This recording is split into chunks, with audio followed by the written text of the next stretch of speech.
Hello mga katropa, welcome back again dito sa ating Facebook page at sa ating channel. So ngayon mga katropa, paano nga ba para hindi tayo ma-search ng ibang tao sa Facebook? Lalo na kapag may tinataguan kayo. Okay, so hindi ma-search ang inyong pangalan kasi meron tayong symbol na ilalagay. So panoorin ang video mga katropa hanggang matapos para alam ninyo kung paano. Unang-una mga katropa, open lang natin ang Facebook application. Pagkatapos i-click natin itong 3 lines sa taas, 3 lines. Tapos scroll down, hanapin lang ang settings and privacy. Click natin. Tapos hanapin itong settings.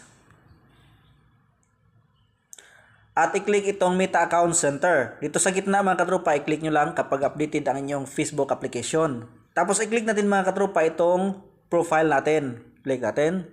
Tapos i-click ulit itong pangalan natin sa profile. Tapos ngayon mga katropa, nandito na tayo sa ating name. I-click natin ito. At ngayon mga katropa, i-delete natin ang ating last name. Okay.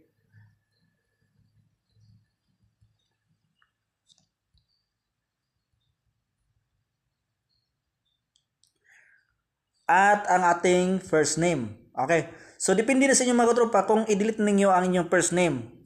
So meron tayong symbol mga katropa na kailangan ilagay dito. Okay. So ang symbol ay ilagay ko sa comment section sa video na ito. Ilagay ko sa comment section kung ikaw ay naka-Facebook, nanonood ka sa Facebook, or ilagay ko sa description at sa comment section kung ikaw ay naka-YouTube. Pero kung hindi nyo makopy mga katropa kung kayo ay naka-YouTube, punta lang kayo sa aking Facebook page.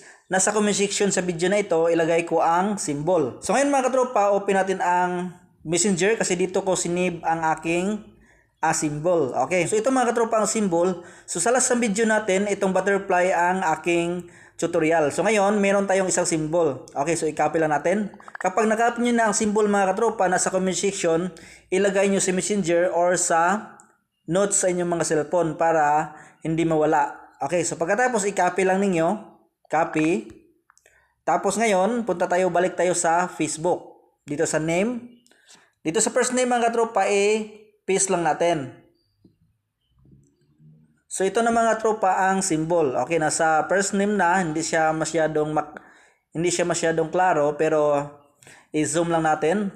Tapos dito naman sa last name, i-paste lang natin. So depende na sa inyo mga katropa kung lagyan niyo ang middle name para tatlo ang symbol. Okay, pero sa akin ay first name at last name lang. Pagkatapos i-click itong review change. Pero meron pang isang paraan mga katropa para hindi tayo ma-search sa Facebook. Okay. So, ngayon, i-delete natin itong symbol. Ibalik natin ang ating first name. So, yan mga tropa, binalik natin ang ating first name. At dito naman sa last name, i-paste natin ang symbol. Okay. So, magiging Job at saka may dugtong na symbol. So, depende sa inyo mga tropa kung paano nyo gawin. Merong Job at saka ang last name ay itong symbol. So, pwede rin symbol lahat mga katropa. Okay. So, depende na sa inyo kung paano nyo gawin.